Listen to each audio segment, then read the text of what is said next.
Buenas noches.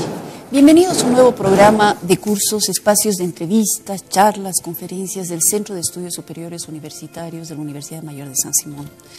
Hay un tema que se lo ha empezado a trabajar en la década de los 90 y que empezó a ser fortalecido en el nuevo milenio, y es el tema de la educación intercultural. Ya desde principios de este milenio, la educación intercultural no solo se refiere al ámbito de las escuelas, sino ha empezado a ingresar muy fuertemente en lo que es la educación superior. No es gratuita la creación de universidades indígenas y no es gratuita la cantidad de demandas indígenas que están justamente buscando la profundización de estos procesos de educación superior intercultural. Al respecto, acaba de terminar un encuentro internacional de egresados del PROIB Andes, organización, instituto de la Universidad Mayor de San Simón, que trabaja con la Facultad de Humanidades y que trabaja hace mucho tiempo justamente sobre el tema de educación superior en el tema de interculturalidad. Para hablar sobre el tema y sobre los resultados de este encuentro nos acompaña el doctor Fernando Galindo, investigador del PROIB Andes, y el doctor etnólogo José del Val, que nos está visitando y que es director del Programa Universitario México Nación Multicultural de la Universidad Autónoma de México. Bueno, mil gracias por estar con nosotros, Fernando, mil gracias por estar con nosotros, José, desde México, acabas de llegar. Y justamente quisiera aprovechar la ocasión para hablar de qué ha pasado con este encuentro, cuáles han sido los resultados de este encuentro, etc. Pero yo creo que partiremos de una pregunta básica y que las lanzo a los dos. ¿Qué es la educación superior universitaria intercultural? Bien, creo que para poder, gracias Alejandra por tenernos aquí, para poder entender lo que está ocurriendo en la educación superior, hay que mirar un poquito para atrás. Quizás la historia larga, pero no vamos a referirnos a ella, un poco a la historia corta de hace 20 años, ¿no? Particularmente, digamos, la emergencia de demandas de sectores marginados, mayoritarios en algunos casos, minoritarios en otros, sectores indígenas, que han comenzado a demandar, digamos, a las instituciones de educación superior y otras, digamos, la necesidad de estar presentes allí, ¿no? Las instituciones y los gobiernos también han ido abriendo las puertas, ¿no? Y como resultado se han ido creando diferentes programas, ¿no? Y en ese contexto, digamos, emerge el PROIB Andes hace aproximadamente 18 años, tiempo durante el cual ha ido formando en aproximadamente 7 versiones de maestría, cerca de 200 estudiantes, ¿no? de origen indígena de distintos países de América Latina, ¿no? Y que se han ido insertando en diferentes contextos institucionales, organizacionales en sus respectivos países y también teniendo una incidencia para continuar avanzando con esta agenda, digamos, de educación indígena, ¿no? Luego de esta más de una década, el PROIB Andes, junto con la Fundación PROIB Andes, han decidido convocar a este congreso para un poco evaluar lo que se ha hecho en términos de educación y ver cómo se puede ir avanzando en este proceso, ¿no?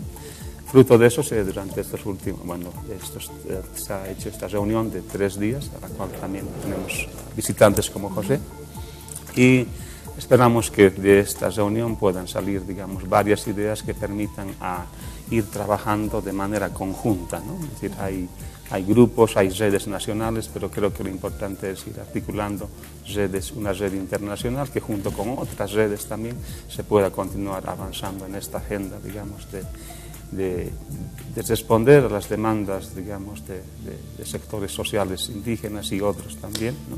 En la perspectiva de ir quizás democratizando más nuestras instituciones como la educación superior. Entonces, cuando estaríamos hablando de educación intercultural en el ámbito de la educación superior, ¿estaríamos hablando de una educación dirigida a grupos emergentes, excluidos, indígenas solamente? ¿O cómo ustedes entienden en México el tema de...? En México lo planteamos también hace aproximadamente unos 15 años. Empezó la demanda a partir del rector Juan Ramón de la Fuente, que estaba en ese momento, plantear cuál era la relación de la universidad con los procesos de transformación y con los pueblos indígenas, ¿no? Entonces se definió que había que plantear una alternativa, porque no era hacer una educación para los indígenas, sino hay que educar a la sociedad. Ese es el punto, efectivamente, ¿no? Lo primero que hicimos nosotros fue convocar a una reunión de líderes indígenas de toda América, que se reunieron 25 personajes significativos del mundo indígena en la Ciudad de México. Y el planteamiento fue que ellos plantearan qué esperaban de las universidades públicas, ¿no? En este caso, ¿no? De la Universidad Nacional. Se reunieron a puerta cerrada y luego tuvimos un encuentro y de ahí derivó algo que se llamó el Pacto del Pedregal, que es lo que definió la estructura del programa que tenemos nosotros en la universidad. Uno de ellos era un poco el apoyo un poco para construir información sobre los pueblos originarios. En la mayoría de los países de América están subenumerados, mal censados, etcétera, etcétera. ¿En México cuánto más o menos se calcula que es la población indígena? La población indígena está entre 15 y 16 millones. Los que se autoperciben como indígenas. Autoperciben como indígenas. ¿Y ese qué porcentaje vendría a ser de la población nacional? De la población nacional casi el 15%, de México. 15 o 16 o un poco menos ahora porque ha crecido mucho la población, ¿no? Sí. Pero la importancia que tienen es significativa. Entonces, la idea fue eso, pero otra de las cosas es el acceso a la educación superior, que es un asunto, ¿no? Que nos preocupaba no solo el acceso, sino la garantía de continuidad y la eficiencia terminal. Porque entraban a la universidad, pero nunca salían, ¿no? O sea, el esfuerzo de entrar, el egreso era prácticamente nulo. Entonces se diseñó un sistema especial con una estructura de tutoría sistemática durante todo el proceso de formación de los estudiantes, ¿no? Con relativa flexibilidad. La beca de los miembros de los pueblos indígenas en la Universidad Nacional es la más alta de las becas, de todas las que hay. No es un apoyo, ¿no? Sino es una beca, que les permite concentrarse a su trabajo, y tienen un sistema de tutorías, que algunos de los tutores son indígenas también, sistemático y permanente durante todo su proceso de formación. Y eso quiero decir, 1 o 2 veces por mes se encuentran con su tutor, ¿no? Durante el proceso de varios años, ¿no? Entonces, el resultado ha sido, y esta es una de las cosas que yo significaría, que es importante, que me preguntaba el otro día el jefe de planeación de la universidad, porque uno de los problemas que tenemos en las universidades públicas es el egreso, ¿no? Claro.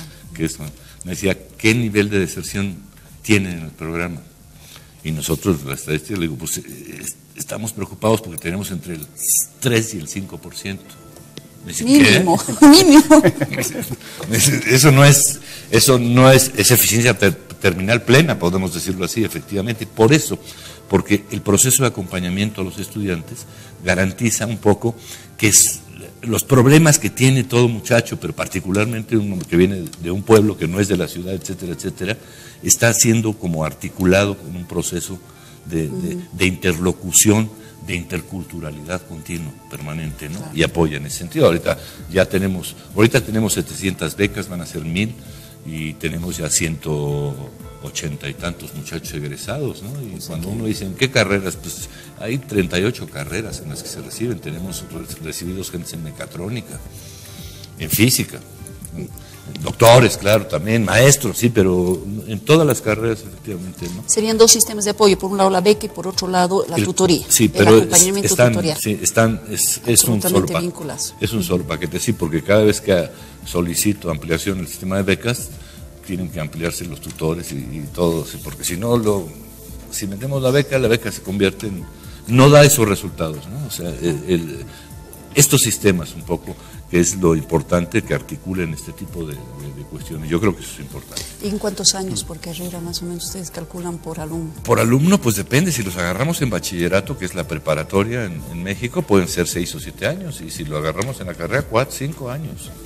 Pero aparte, no solo eso, sino cuando terminan la carrera en algunas facultades, tienen que hacer la tesis. Claro. Entonces, en general, todas las becas se acaban cuando el estudiante termina la educación. Tesis. Nosotros hasta que termine la tesis. Puede ser medio año o un año más de beca. Más o menos en promedio estaríamos hablando de unos 7 años de beca que recibe cada alumno, pero desde bachillerato hasta terminar. Hasta terminar. Claro, sí. Y hay un seguimiento y una culminación. Sí, no, y además ya hay una parte, varios que se han ido a hacer maestrías al extranjero y volverán. Está el proceso en ese sentido. Esa es una, pero la otra que también es importante fue, el problema es que, digamos, los pueblos originarios de nuestros países, todos son interculturales de nacimiento, ellos tienen su cultura y claro, son bolivianos, son mexicanos. Como todos, en realidad. Sí, entonces lo que hay, no hay que hacer interculturalidad para ellos, sino la interculturalidad es para toda la sociedad. Para la sociedad, claro. Porque el problema es que ellos saben muy bien quién son, nosotros tenemos ahí ciertos problemas, ¿no? O sea, cuando decimos quién somos, bueno, nosotros somos, yo, mexicano, cosmopolita, ¿sí? O decimos palabras como estas, mestizo, que es una palabra racial, por lo tanto hay que sacarla de nuestro vocabulario. Podríamos discutir, pero podríamos discutir. Es que todo, No es racial. todo concepto racial tiene una connotación racista, desde la En otra antropología. ocasión tomaremos el tema. Sí, Un pero detalle hace que quería sentido. preguntar es, para tener una idea, digamos, del sistema que han establecido para apoyar a estos estudiantes, decías que la deserción es de 3 a 4%, ¿no? Y los otros estudiantes, ¿cuál es el nivel, digamos, de deserción? Están por encima del 50%. Eso sí, hace la diferencia, establecer un sistema de sí. tutoría, ¿no? Sí. Para este tipo, digamos, de estudiantes. Pero podría ser, yo digo que sirve para ellos, pero serviría para todos. Para todos, Claro. efectivamente. O sea, decir, lo que tiene que asumir la universidad es un poco una actitud de otra naturaleza, ¿no? Con más responsabilidad, ¿no? Porque la gente viene de contextos educativos muy Distintos, debilitados y heterogéneos. debilitados, ¿no? Nuestras primarias y nuestras secundarias no son lo mejor del mundo, entonces hay que apoyar, ¿no? Y la fase final creo que es importante, ¿no? Ahora, el otro tema que se complementa a este es esto, es que hay una materia que se llama México Nación Multicultural, que tiene 15 sesiones, ¿no? Y esa materia la damos transversalmente en la universidad, o sea, a 15 facultades. Todos los semestres toman esa materia, para que los alumnos de todas las carreras, no solo de las humanidades, sino de las ciencias, etcétera, se den cuenta del carácter intercultural de nuestra sociedad y los comportamientos que implica y las posibilidades que tiene, ¿no? Si los arquitectos se dan un poco más, piensan mejor en, por ejemplo, las construcciones de los pueblos originarios, cómo lo son las casas y por qué, y las ubicaciones y el uso de la naturaleza, eso, podríamos hacer una mejor arquitectura Claro. para el resto de la sociedad. Entonces, la interculturalidad implica que todos los habitantes, o sea, se den cuenta de este proceso, ¿no? Es decir, de es una diversidad. materia que está en todas las En facultades. todas las facultades. Atraviesa, es la única que atraviesa transversalmente toda la Universidad de México, ¿no? Qué interesante. Sí, porque ahí sí estás educando a toda la universidad. Sí, ahorita llevamos un proceso, han pasado ya 20.000 estudiantes por ese curso, ¿no? Claro, es significativo. Es significativo, sí. Una pregunta, y ahí paso después a qué pasa en Bolivia. ¿Cómo ustedes definen a los mestizos? ¿Es autopercepción? ¿Es gente que proviene de ciertos pueblos, por idioma? Porque esto es bien difícil, la cuestión indígena, bueno, aquí en el último censo hemos tenido un montón de discusiones, ¿qué es ser indígena? ¿Cómo ustedes están trabajando el tema? Bueno, trabajamos, digamos, con las leyes, efectivamente, ¿no? Ser indígena es aquel que decide que es indígena se autopercibe como tal. y su comunidad lo acepta. Ya. Ese es el punto esencial. La otra, por ejemplo, nuestro sistema de becas dice ser miembro de un pueblo originario, preferentemente hablante de lengua indígena. O sea, porque si decimos que necesariamente hablan la lengua, estamos condenando a todos los que el proceso de castellanización impulsivo y obsesivo les ha quitado la lengua, entonces, o relativamente la lengua. Aparte, no hay espacio social para el uso de las lenguas, entonces... Claro. Entonces, pero la mayoría de los muchachos hablan en un nivel, los tenemos, sabemos si habla al 100%, habla al 80%, al 15%, al 30%, etcétera, etcétera, ¿no? Eso lo tenemos. Ese es el punto. El problema es que ellos no son indígenas y nosotros no somos no indígenas. Ellos son pueblos concretos, ellos son huirráricas, huicholes, nahuas, tojolabales y mexicanos. ¿Y nosotros qué somos? Los mexicanos y ese "y" es un problema, es el problema que hace que las sociedades no sean interculturales. Claro. Porque entonces ellos tienen una especificidad, pero para no reconocer su especificidad los unificamos en un término, son los pueblos indios. No, son un montón de culturas diversas, diferentes, complejas, ¿no? Pero los unificamos porque nosotros los unificamos. Como tal. Como aquí en una constitución política del Estado donde hay todo un capítulo para pueblos indígenas, originarios, pero además campesinos, ¿no? Donde Exacto. hemos puesto un mismo paquete, pero desde afuera los hemos unificado. Exactamente. Y Entonces, eso tiende a homogenizarlos. Sí, y además no reconocemos las No culturas, reconocemos, las lenguas. Si no hablan lengua, y dices, no, se hablan, son lenguas específicas, concretas. Pero lo que quiero decir es eso, por eso, la reflexión intercultural, este planteamiento va a llevar a nuestras sociedades a plantearse cosas profundas, de verdad, en términos de la reconstrucción cultural de la misma sociedad, de los estados modernos, ¿no? Que son multiculturales todos, pero el multiculturalismo no es que hay indios y otros, sino es que hay pueblos originarios y otros. Pero esos otros van a tener que autodefinirse también en determinado momento. Pucha, pero en una sociedad como la mexicana, pienso como la misma boliviana, pero donde no solamente tienes indígenas y los otros, los mexicanos, sino tienes migrantes de otros lugares que están conviviendo. Tenemos un programa que se llama Los Mexicanos que nos dio el mundo. Exacto. Entonces ahí tenemos libaneses.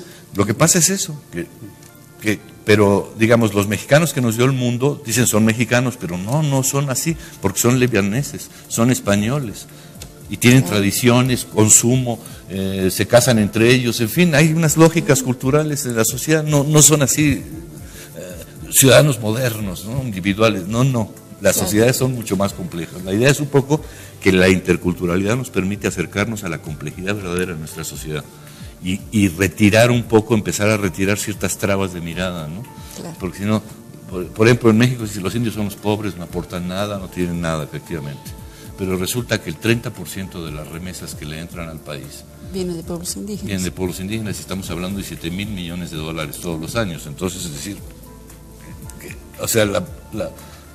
pero si los miramos como los pobres, como los que solo necesitan, a los que les tenemos que dar, no estamos entendiendo el funcionamiento. Pero a mí me parece bien interesante esta propuesta que plantea. Somos todos interculturales, pero vamos a dar un apoyo con tutoría, con beca a ciertos grupos que tienen ciertas características generales. Cosa que no ocurre aquí, tengo entendido, Fernando, porque aquí lo que se ha hecho son universidades indígenas. Por ejemplo, hay una donde se habla quechua en el Chapare, es decir, en zona de otros pueblos indígenas de tierras bajas. Entonces, algunas veces cuando yo veía ese programa de descolonización, interculturalidad, es decir, meter el idioma quechua en una sociedad donde se habla yuki, yuracaré, es decir, donde hay otros pueblos indígenas que están menospreciados, yo decía, pero ahí hay otro tipo de colonización. ¿Cómo sucede? ¿Cómo hemos encarado el tema de educación superior intercultural en Bolivia? Bueno, yo quería hacer una yapa a lo que decía aquí José, esto de, digamos, verlos, agruparlos a todos como indígenas. En realidad yo creo que es una estrategia política que se ha implantado durante la colonia y que, digamos, se ha ido reproduciendo en distintas etapas de nuestra historia, ¿no? Y que está presente en la Constitución y que se produce, digamos, con otros discursos en la actualidad también, ¿no? Porque ahora estamos con los IOC, los indígenas originarios campesinos, como si fuese un grupo absolutamente homogéneo, y el TIPIS ahí sí nos ha demostrado que es un constructo absolutamente débil, ¿no? Sí, pero digamos, para volver a tu pregunta, bueno, yo creo que el hecho de que hayan el 2008 y el 2009 hayan iniciado las universidades indígenas está mostrándonos algo, ¿no? De que quizás las instituciones de educación superior en nuestro país no han podido responder, digamos, a las necesidades y demandas de sectores específicos que demandaban un tipo de educación tal vez distinta, ¿no? Y creo que el contexto político, social que hemos vivido han, digamos, creado las condiciones para que finalmente se implemente, ¿no? Ahora, yo creo que es importante no unificar u homogenizar también a las universidades indígenas, ¿no? Primero es importante reconocer que son realidades que se están construyendo, ¿no? Yo acabo de volver de una semana, digamos, de visita a la Universidad Guaraní y estoy como sorprendido, ¿no? Y es distinta, y quiero, digamos, un poco marcar esta distinción. Tenemos la Universidad Tupac Katari, que es una universidad, digamos, para el pueblo aymara, la Casimiro Huanca, que está en el Chapare, para quechuas, ¿no? Y la guaraní, pero tiene una característica distinta, ¿no? Entre los estudiantes hay 18 grupos de jóvenes representados de diferentes culturas, 18 lenguas si quieres, ¿no? Entonces ahí no es solamente guaraní, es Universidad Guaraní de Tierras Bajas, ¿no? Y ahí el desafío, bueno, en el decreto que ha creado estas universidades, explícitamente se plantea de que estas universidades deben contribuir al proceso de descolonización, ¿no? Que es un eje, digamos, ideológico, político del gobierno y también de la misión de estas universidades, ¿no? Y también contribuir, digamos, al desarrollo productivo de las zonas, de las regiones o territorios específicos en los cuales están ubicados, ¿no? Creo que más allá de las discusiones sobre lo que implica descolonización, por ejemplo, en el ámbito de la educación superior entendida como pluralismo epistémico, etc., lo más importante creo que es ver los esfuerzos que están haciendo en lo concreto, en lo práctico, ¿no? A mí me ha sorprendido mucho conversando, por ejemplo, con ingenieros petroleros, ¿no? que empiezan, digamos, a articular, digamos, a veces con sus dificultades un discurso sobre descolonización, sobre interculturalidad, ¿no? Y hay detalles que te dicen mucho, como por ejemplo, cuando hablas con ellos, es decir, con mucho cuidado se refieren a la palabra descolonización e interculturalidad, ¿no? Que seguramente en el contexto profesional en el cual se mueven son, digamos, difíciles, digamos, de digerir, son cosas, digamos, exóticas, desconocidas, ¿no? Pero después algo muy interesante que he encontrado es que cómo en lo concreto se está intentando, por ejemplo, concretizar, digamos, la descolonización, que es una idea tan general, ¿no? Entendida en términos, digamos, de diálogo de saberes, de pluralismo epistémico, ¿no? Ellos, por ejemplo, han creado un glosario de términos en 4 diferentes lenguas, ¿ya? Y son glosarios de términos técnicos para las distintas carreras que tienen, ¿no? Son carreras técnicas, básicamente, ingeniería petrolera, ingeniería forestal, veterinaria y piscicultura. Entonces, para cada una de estas han creado estos glosarios de términos que se hace el esfuerzo de incorporarlos en las distintas asignaturas, ¿no? Pero no solamente termina ahí, sino que también realizan prácticas de campo donde, acompañados por sabios indígenas, ¿no?, van intentando, digamos, articular lo que es el conocimiento técnico con estos saberes locales, ¿no? Pues a mí me parece es una experiencia muy interesante de interculturalidad práctica en la educación superior. Es decir, ir más allá, digamos, de estas discusiones que tenemos a veces en este tipo de escenarios u otros, donde, bueno, ahí más nos quedamos en el qué, digamos, de la descolonización, del pluralismo, etc. Y creo que en estos lugares, digamos, están haciendo innovaciones interesantes, importantes, que creo que habría que conocerlas para ver también qué podemos aprender de ellas. Fernando, pero eso vendría a ser, es decir, eso es diálogo de saberes, introducir una convivencia entre lo que es los conceptos locales con conceptos más académicos, científicos, pero estamos hablando de universidades que son creadas en base a la lengua, para empezar, porque hay un quechua, bueno, salvo esta guaraní de Tierras Bajas, pero son lenguas indígenas de Tierras Bajas, la otra es aymara, etcétera, para grupos indígenas solamente. Entonces yo me preguntaba, cuando escuchaba hablar en el caso de México, en México tengo entendido, indígenas, es decir, gente que representa a pueblos indígenas que entran a la universidad donde están todos y se les hace un seguimiento. ¿Qué sucede en Bolivia? No es eso. Perdón, pero también hay un área de universidades interculturales creadas los últimos 12 años, de alguna manera. También hay eso. Hay con esa alternativa. Yo no estoy tan de acuerdo, digamos, personalmente, con respecto a las apoyo, lo que haga, pero creo que es un problema enorme porque aísla el ejercicio de la interculturalidad a ciertas áreas y regiones.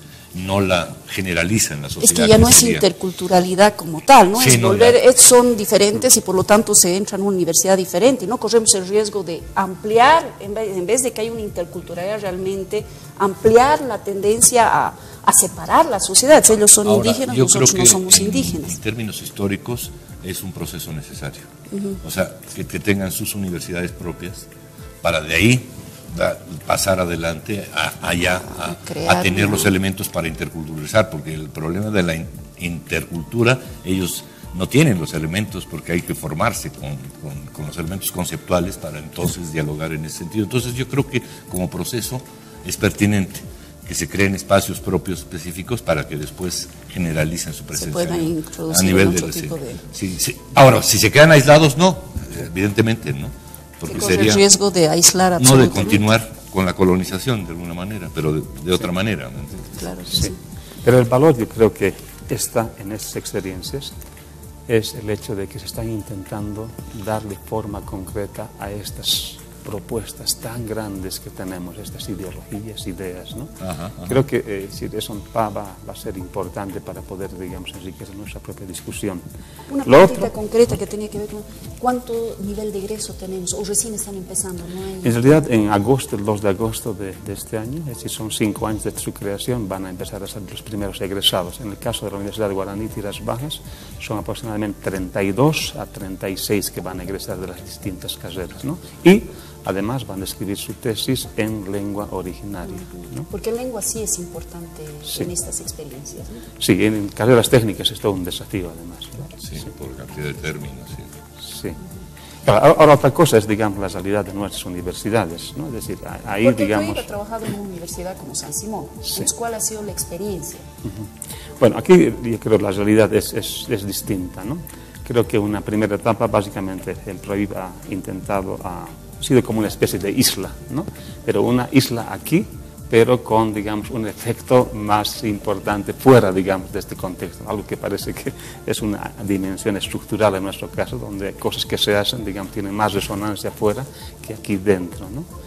Y bueno, ahora está en una etapa, digamos, quizás de sansimonización o localización, digamos, del programa, donde también se intenta, digamos, ir teniendo cierto impacto en la universidad, ¿no? Y en ese sentido a nosotros particularmente nos interesa mucho este programa México Nación Multicultural.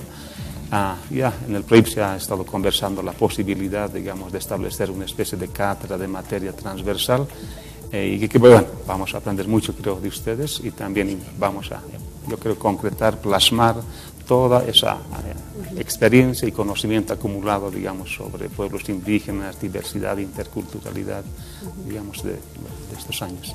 ¿Cuáles son los resultados de este encuentro que ha habido entre dos experiencias interculturales distintas, obviamente, para ir ya cerrando la entrevista? Son semejantes en algunos aspectos, o sea, decir, la posibilidad de lo que hemos nosotros podido construir a través de la universidad sirve un poco en términos generales, porque es la acumulación de... El principio fundamental es no tener ideas preestablecidas de lo que hay que hacer, sino preguntarle a la gente qué es lo que quiere. Y entonces responder a las necesidades de las personas. Entonces, cuando tú respondes a una necesidad, todo lo que vas produciendo sirve. Muchas veces, si no tenemos esas experiencias fallidas, que es, a mí se me ocurrió esto, que hacer, y lo hago y lo pongo ahí, y resulta que no opera, no le interesa a la gente. Entonces, partir como principio, pero casi moral y epistemológico, de que no haces nada que la gente no te lo demande, ¿no? Claro. Esa es la función institucional, ¿no? No inventar planes, sino preguntar a la gente qué es lo que quiere, entonces cristalizar sus demandas en proyectos específicos, ¿no? Yo creo que es eso donde vamos a ir operando, precisamente eso, que las demandas de la gente se conviertan, las instituciones las cristalicen en proyectos específicos, ¿no? Ahí iremos avanzando. La idea que vamos a intercambiar aquí es precisamente esa, ¿no? O sea, estar con un vínculo, además poder vincular a nuestros becarios, ¿no? Poder hacer intercambio de becarios para que ellos vayan compartiendo las experiencias también compartidas y ellos vayan definiendo también el tipo de estrategia. Yo creo que si pasamos el lado de las definiciones hacia ellos, hacia los jóvenes, vamos a entender mucho más el mundo contemporáneo, ¿no? Claro que sí. ¿Y cuáles son las posibilidades de agarrar ciertas experiencias, más allá de los grupos indígenas como tal, sino de ir ya a la universidad en su conjunto? Estas experiencias como la materia transversal en San Simón, ¿hay posibilidades? ¿Se están abriendo algunas? ¿Han charlado con las autoridades? Porque sabemos que eso sí significa un cambio de currícula y eso ya es mucho más pesado. ¿Cuáles son las perspectivas que están viendo? Buscando la estrategia, nosotros tenemos el mismo problema específicamente, pero puede haber estrategias de tejer una red en todas las especialidades, en todas las facultades, a partir de los espacios de las materias optativas. Entonces tejes una red y ahí entra la materia en ese campo y te da una enorme ventaja. Tú defines un sitio donde en varios sitios se da la materia, pero los estudiantes la pueden tomar en cualquier facultad. Entonces nosotros tenemos una movilidad de estudiantes con nuestra materia que es fabuloso. Tienes médicos, arquitectos, biólogos sentados enfrente, antropólogos, todos en una misma clase discutiendo los temas. Entonces produce en la universidad un tejido que en el caso de nuestras universidades es también necesario, ¿no? Es un efecto secundario, pero diría muy importante. Y además permite empezar a hacer la matricialidad. Sí. Exactamente. Sí. En nuestro caso creo que hay tres elementos que hay que considerar. Uno, el hecho de que, digamos, a diferencia de otras universidades, la nuestra, digamos, las estructuras facultativas son un poco más rígidas, son más cerradas, excepto, digamos, ciencias sociales, donde hay, digamos, la posibilidad de introducir materias electivas, optativas, ¿no? Esa es una limitación. Después creo que hay una posibilidad, el hecho de que en los últimos años se ha estado discutiendo el nuevo modelo académico de San Simón, ¿no? Y es interesante que se ha adoptado también la interculturalidad, la diversidad como un principio, digamos, rector de este nuevo modelo académico, ¿no? Ahora el desafío es cómo concretarlo, y ahí creo que tenemos algunas bases de experiencia interesantes, como en Agruco, por ejemplo, donde hace 25 años que han estado trabajando, esta perspectiva, digamos, de diálogo de saberes, está el PROIT, ¿no? Y creo que también el Centro Agua tiene cosas, digamos, a ese nivel que todavía no las hemos visibilizado y reconocido como un potencial aliado, ¿no? Pero eso supone una discusión realmente política, académica, porque San Simón es otro mundo. Yo digo, la Universidad de México es un monstruo de 500 años. Claro, moverla, no la puedes mover, sino te tienes que adaptar a las estructuras. Entonces, y ver cómo juegas con ellos. Va a ser muy difícil que los ingenieros digan que pero que acepten que la materia optativa le da puntos a su estudiante. Dejar la libertad al estudiante que la tome si quiere o no. Y nosotros se nos llenan los salones de muchachos de otras carreras. O sea, quiero decir, sin modificar la estructura de las facultades, ¿no? Claro que sí. Lo único que le pides es que te permita que esa materia optativa sea esa, que se da por donde se dé. Bueno, son temas que hay que ver, cómo jugar con las estrategias, pero desgraciadamente, y con las estructuras, desgraciadamente se nos ha acabado el tiempo. Mil gracias, José Manuel, mil gracias, Fernando, por acompañarnos, y mil gracias a ustedes por acompañarnos esta noche.